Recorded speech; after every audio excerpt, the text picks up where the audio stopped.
నమస్తే, welcome to YK news. This is Sushma. America అధ్యక్షుడు Trump కీలక ప్రకటన చేశారు. 2 రోజులుగా ఇరాన్తో చర్చలు సానుకూలంగా జరుగుతున్నాయని చెప్పారు. పూర్తి స్థాయిలో సమస్యను పరిష్కరించే దిశగా సాగుతున్నామన్నారు. ఈ క్రమంలో ఇరాన్ విద్యుత్ కేంద్రాలపై 5 రోజుల వరకు దాడులు చేయబోమన్నారు. మరోవైపు హర్ముజ్ జలసంధి తెరవాలంటూ ఇరాన్కు అమెరికా అధ్యక్షుడు డొనాల్డ్ ట్రంప్ ఇచ్చిన అల్టిమేటం సమయం దగ్గర పడుతోంది. సోమవారం రాత్రి 7:44 గంటలతో ట్రంప్ డెడ్లైన్ ముగుస్తోంది. అయితే తాజాగా ట్రంప్ చేసిన సంధి ప్రకటనతో హర్ముజ్ జలసంధిని ఇరాన్ తెరుస్తుందా లేదా అనే సస్పెన్స్ నెలకొంది.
అమెరికా అధ్యక్షుడు ట్రంప్ కీలక ప్రకటన చేశారు. 2 రోజులుగా ఇరాన్తో చర్చలు సానుకూలంగా జరుగుతున్నాయని చెప్పారు. పూర్తి స్థాయిలో సమస్యను పరిష్కరించే దిశగా సాగుతున్నామన్నారు. ఇదే అంశానికి సంబంధించి మరింత సమాచారం మా ఏపీ బ్యూరో చీఫ్ సలాం అందిస్తారు. సలాం, అమెరికా అధ్యక్షుడు ట్రంప్ కీలక ప్రకటన చేశారు. అంటే 2 రోజులుగా ఇరాన్తో చర్చలు సానుకూలంగా జరుగుతున్నాయని చెప్పారు. అలాగే హర్ముజ్ సంధిపై ఇవాళ 7:44 ట్రంప్ ఇచ్చిన గడువు ముగుస్తోంది. డీటెయిల్స్ ఏంటి? Good evening Sushma. తాజాగా అమెరికా అధ్యక్షుడు డొనాల్డ్ ట్రంప్ చేసినటువంటి ప్రకటన కాస్త ఇరాన్, ఇజ్రాయెల్ 2 దేశాల మధ్య ఉద్రిక్తత వాతావరణాన్ని తగ్గించిందని చెప్పవచ్చు. అయితే ఇరాన్ పై తాము దాడులను 5 రోజుల పాటు నిలిపివేస్తున్నట్లు తాజాగా డొనాల్డ్ ట్రంప్ ప్రకటించారు. అయితే దీనిని మాత్రం ఆయన చెప్పినటువంటి ఒక ప్రత్యేకమైనటువంటి విషయం ఏమిటంటే 5 రోజుల పాటు దాడులను నిలిపివేస్తున్నామని, అయితే శాశ్వత యుద్ధ విరామంగా కాకుండా చర్చల కోసం తాత్కాలిక విరామంగా ఈ 5 రోజులను పరిగణించాలని కూడా ట్రంప్ తెలపడం జరిగింది.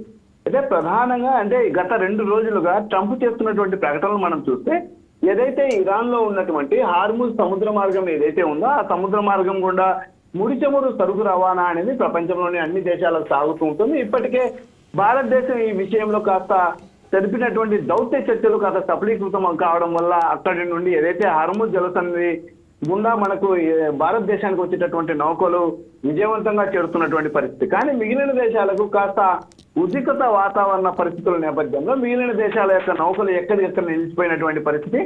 అయితే ఇటీవల అంటే 2 రోజుల క్రితం మనకు ట్రంప్ 2 రోజులుగా ఒకటే ఒక ప్రకటన చేస్తున్నారు. ఏదైతే తమ నౌకలను, ఇతర దేశాల నౌకలను కూడా అనుమతించకపోతే తాము హార్ముజ్ జలసంధిపై దాడికి పాల్పడతామని కూడా ట్రంప్ పలుమార్లు హెచ్చరించడం జరిగింది. ఇటీవల కాస్త 2 రోజుల పాటు కాస్త చర్చలు కూడా సాగుతున్నటువంటి పరిస్థితి. ఏదైతే ఇరాన్, ఇజ్రాయెల్, అమెరికా అంటే అమెరికా ఇజ్రాయెల్ కు మద్దతునిస్తూ ఈ యొక్క వార్లో పాల్గొంటున్నటువంటి పరిస్థితి మనకు తెలిసిందే. అయితే ఈ నేపథ్యంలో ఏదైతే 2 రోజులుగా జరుగుతున్నటువంటి చర్చలు కాస్త సఫలీకృతమయ్యాయని కూడా మనం చెప్పవచ్చు. కానీ ఏదేమైనప్పటికీ 5 రోజుల పాటు ఏదైతే దాడులను తాము ఇరాన్ పై దాడులను నిలిపివేస్తున్నట్లు తాజాగా ట్రంప్ ప్రకటన చేయడం అనేది మనము కాస్త ఉపశమనం లభించినటువంటి విషయంగా చెప్పుకోవచ్చు. అయితే మొత్తం మీద గత 2 రోజులుగా ఇరాన్ తో జరుగుతున్నటువంటి చర్చలు చాలా బాగున్నాయనేటటువంటి సందేశాన్ని కూడా ట్రంప్ ఇవ్వడం జరిగింది. అయితే ఈ 5 రోజుల విరామం తర్వాత చర్చలు ఒకవేళ విఫలమైతే ఖచ్చితంగా మళ్ళీ తాము దాడులకు పాల్పడతామని ట్రంప్ చెప్పడం జరిగింది. అదేవిధంగా ఈ ఏదైతే హార్ముజ్ జలసంధిని తిరిగి తెరవాలని కూడా ట్రంప్ ఇప్పటికే 48 గంటల గడువు ఇచ్చిన విషయం కూడా మనకు తెలిసిందే. ఈ రోజు సాయంత్రానికి ఆ యొక్క గడువు తీరనుంది. ఈ నేపథ్యంలో ఇరాన్ తీసుకునేటటువంటి నిర్ణయం కూడా మనము అసలు ఏ విధంగా ఇరాన్ తీసుకోబోతుందో కూడా మనం చెప్పుకోవచ్చు. దాదాపు ఇప్పటికీ అంతర్జాతీయ విశ్లేషకులు అభిప్రాయపడుతున్నటువంటి ప్రకారం హార్ముజ్ జలసంధి వద్ద అంటే పూర్తిగా అంటే ఫ్రీ ఆఫ్ అంటే ఇంకా ఫ్రీగా ఏదైతే స్వతంత్రంగా అన్ని దేశాల నౌకలు తిరిగేటటువంటి పరిస్థితికి ఇరాన్ కూడా అంగీకరించేటటువంటి అవకాశాలు ఎక్కువగా ఉన్నాయని తెలుస్తున్నటువంటి పరిస్థితి. ఏదేమైనప్పటికీ ఇప్పటికే యుద్ధం ప్రారంభమై సుమారు 25 రోజులు పూర్తి చేసుకున్న నేపథ్యంలో ఏదైతే ఇరాన్ ఇజ్రాయెల్ రెండు దేశాలకు భారీ ప్రాణ ఆత్మనష్టం వాటిల్లిందని చెప్పవచ్చు. ఇరాన్ కు సంబంధించి చూస్తే దాదాపు 1444 మందికి పైగా ఈ దాడుల్లో మృతి చెందగా 19,324 మందికి పైగా గాయపడినట్టు మనం అంచనా వేయొచ్చు. అయితే రైట్, థ్యాంక్ యూ సలాం.